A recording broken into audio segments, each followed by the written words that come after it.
At that time, the disciples came to Jesus and asked, "Who is the greatest in the kingdom of heaven?"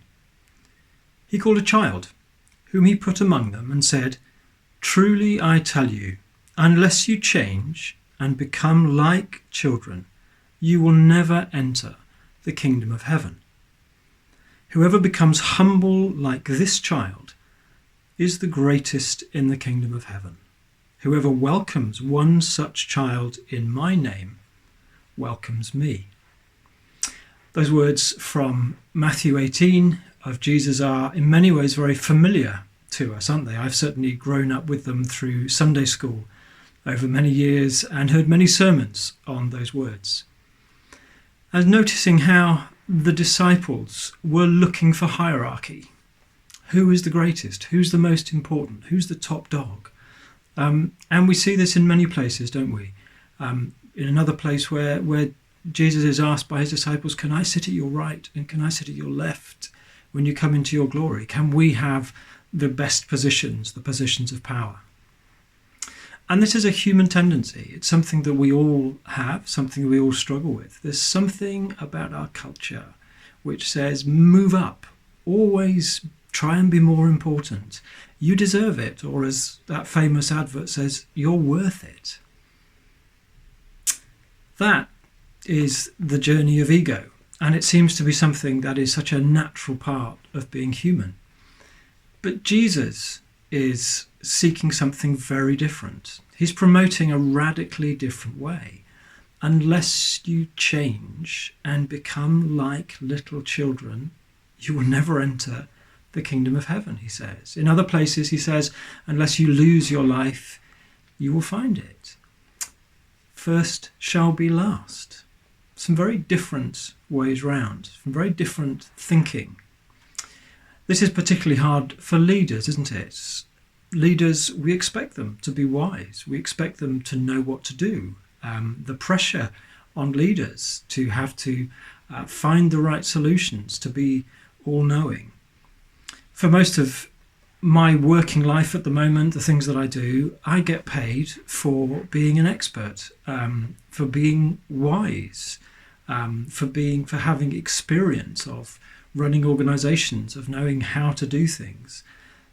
And in many ways, it's a dangerous place to be, because one is always expected to come up with clever things.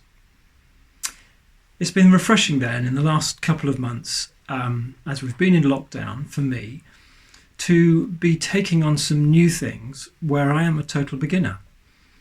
So many of you will know that I've been digging in the garden and creating a lot of vegetable and fruit, soft fruit growing stuff in the vicarage garden. I haven't known what I've been doing. I have been a complete beginner.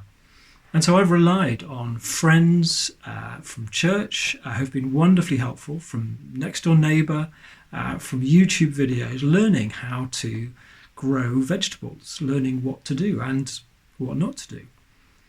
The other thing I've been doing is I've learned to play the trumpet. Well, I am learning to play the trumpet. And again, that's been starting from absolute scratch. I live in a fairly musical family with a very musical wife. I don't play any instruments. And so picking up a trumpet and learning to play it has been in some ways a humbling experience.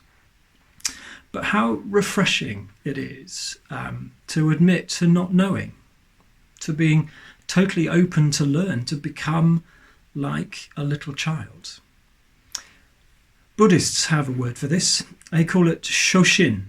And the best translation we can probably put on that is beginner's mind.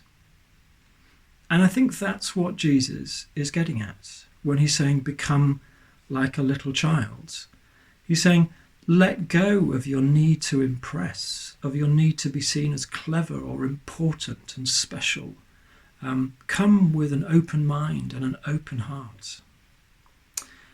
This has been particularly reinforced for me in recent weeks as we have seen the news from the States, and the whole issue of racism has once again bubbled to the surface. I've been reminded that as a white, male, educated, relatively wealthy person, that actually it is very hard for me to see the privilege that I have. It's very hard to understand the inherent discrimination, suspicion, segregation, and the attitudes of those people who are black or people of colour experience in our society. I'm praying in this situation that I may learn once again to have a beginner's mind, to become like a little child in regard to racism, to see afresh, to see with new eyes. Will you join me in having a beginner's mind as we look together at some of these ills in our society, which it's high time we completely got rid of? Amen.